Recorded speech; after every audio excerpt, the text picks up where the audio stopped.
السلام علیکم ورحمت الله وبرکاتہ. زه یم ستاسو ورور ستاسو ملګری حنیف الله یم. یو ځل بیا تاسو ته مخاطب شوم حنیف الله ټیکنیکل یوټیوب چینل نه. امید ساتم چې روغ جوړ به خوشاله به زما قدرمنو کتونکو. نن ما تاسو ته ښکلی شان ویډیو راوړ ده د موبایل پلی سټور په باره کې. ستاسو په موبایل کې څوک ستاسو د پلی سټور نه داسې یو اپلیکیشن را ډاونلوډ کړي هغه ستاسو دپاره ډېر نقصاندهي او هغه ستاسو د موبایل بالکل ټوله ډیټا هیک کوي. نو د دې په باره کې تاسو ته ما یو ښکلی شان ویډیو راوړ ده. نو تاسو زموږ د ویډیو سکپ کوئ او تاسو دا ویډیو تر اخره پورې وګورئ. تاسو ته به زه بالکل ټوله طریقه ښیم په دې ویډیو کې.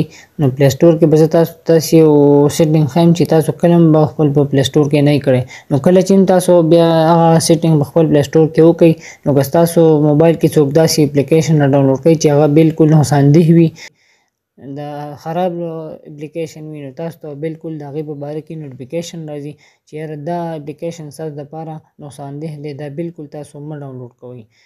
تاسو ته بالکل نوټیفیکیشن راځي په هغې باره کې. نو ډېر ټایم نه ضایع کوم ځم د ویډیو په طرف. تاسو ما سره د ویډیو کې تر اخره پورې اوسئ. نو تاسو به راشئ خپل موبایل کې پلی سټور ته. کله تاسو خپل پلی سټور ان کړو تاسو ته به داسې انټرفیس راشي. تاسو به له پاسه د بالکل په دې اپشن باندې به تاسو کلیک کوئ په دې پروفایل باندې خپل. کله تاسو په دې پروفایل باندې کلیک کوئ تاسو ته به داسې انټرفیس مخامخ راشي. تاسو بالکل په دې منیج ایپس اینډ ډیوایس باندې به تاسو کلیک واخلئ. کله چې تاسو په منیج ایپس اینډ ډیوایس باندې کلیک کوئ تاسو ته به داسې انټرفیس راشي نو هارمفول ایپس فاوند. نو تاسو بالکل په دې باندې به کلیک واخلئ. کله تاسو په دې باندې کلیک کوئ تاسو ته به داسې انټرفیس راشي. نو دې کې الریډي دا موږ سره بالکل سکین دی. نو کله هم دا موږ سره سکین نه وي نو موږ ته به داسې یو نوټیفیکیشن ښیي چې تاسو په خپل موبایل کې دا اپلیکیشن را ډاونلوډ کړي دا ستاسو دپاره ډېر نقصاندeh دي دا تاسو ډیلیټ کولی شئ.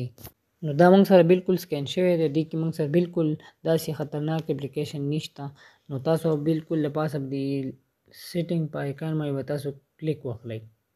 کله تاسو په دې باندې کلیک وکړئ تاسو سره دا چې دا دوه اپشنونه چې دا کوم دي دا تاسو سره مطلب اف وي د شي نو تاسو بالکل ځان سره دا ان کولی شئ او که تاسو سره ان وي نو بالکل ان یې پرېږدئ. کله چې دا اپشنونه تاسو بالکل پلی سټور سیټینګ کې ان کړو نو بالکل به تاسو ته چېرته هم داسې اپلیکیشن تاسو بالکل نه ډاونلوډ کېږي.